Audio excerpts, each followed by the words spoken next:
Bonjour et bienvenue dans cette nouvelle vidéo. Alors dans une précédente vidéo, je vous ai montré comment j'avais créé ma liste de surveillance et je vous avais dit justement que j'allais vous montrer à quoi elle ressemblait.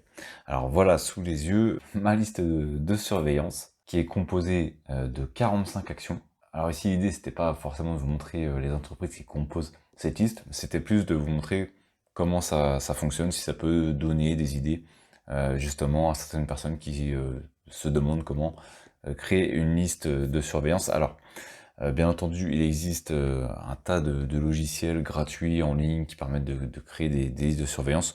Moi, j'ai fait le choix de créer ma propre liste avec mon propre, entre guillemets, système de surveillance. Donc, j'utilise tout simplement le tableur de Google que j'ai déjà présenté dans plusieurs vidéos. Donc, j'ai regroupé ici le nom de toutes les entreprises. Ici, on a le code.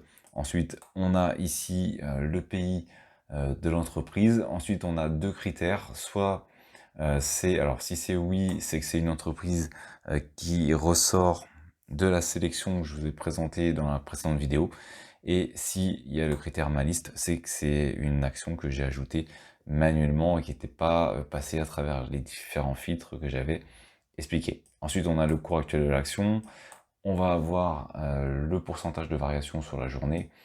On va également avoir le cours en euros pour celles qui sont pas en euros, par exemple qui sont en dollars, en livres sterling ou en francs suisses par exemple. Ensuite on va avoir le prix de revient unitaire pour celles que j'ai en portefeuille, par exemple on peut voir ici que j'ai Total avec un prix de revient unitaire qui est à 34 euros sur toutes les actions que j'ai. Ici je vais y revenir à la fin.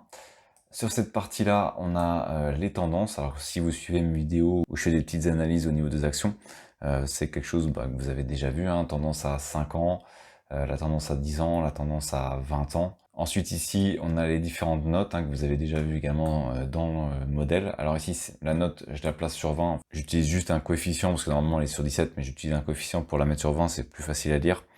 Ensuite, ici, il y a les différents fondamentaux, il y a les différentes notes pour les performances, les dividendes.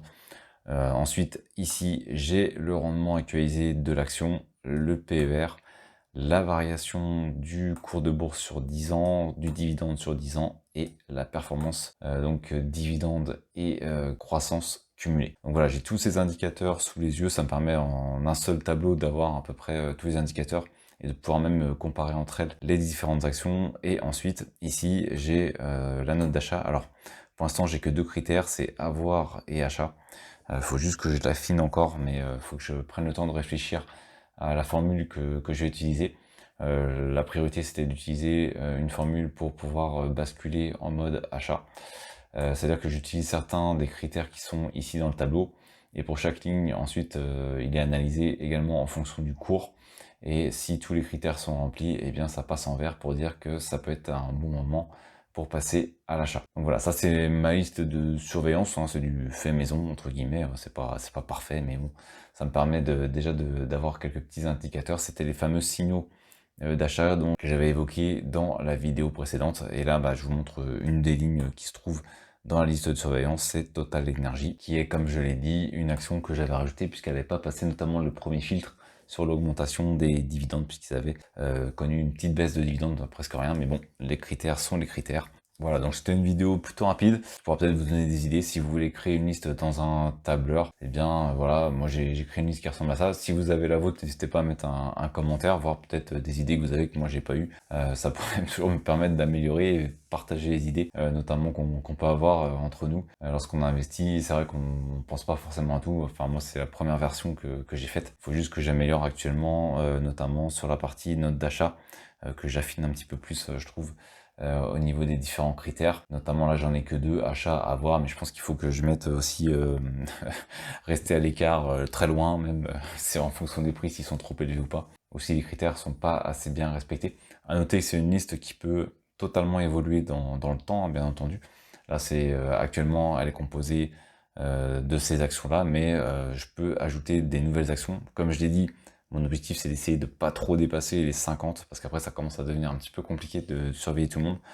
Pourquoi? Parce qu'il faut que j'actualise notamment la partie des données, et faut également que j'actualise en fait un peu toutes les informations.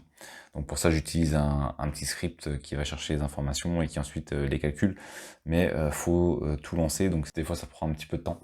Donc c'est pour ça qu'en avoir trop également, après ça commence à devenir compliqué pour surveiller l'ensemble. Après ça c'est un choix personnel de faire une liste qui est plutôt restreinte, plutôt que d'avoir une grosse liste de surveillance. Et comme j'ai déjà expliqué, bien entendu, ça va dépendre de chaque profil d'investisseur. En tout cas, voilà, si vous aussi vous avez une liste de surveillance, n'hésitez pas à partager la manière dont vous procédez par rapport à moi. C'est toujours intéressant d'avoir des retours d'expérience d'autres personnes qui investissent. Alors c'est la fin de cette vidéo, merci d'avoir suivi jusqu'à la fin. Si elle vous a plu et que vous la trouvez utile, vous pouvez ajouter un pouce bleu pour améliorer sa visibilité.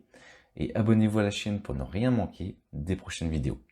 Vous pouvez également répondre à la question du sondage qui se trouve dans la description, et elle permettra de déterminer les prochains sujets qui vont être évoqués sur la chaîne. Merci et à bientôt.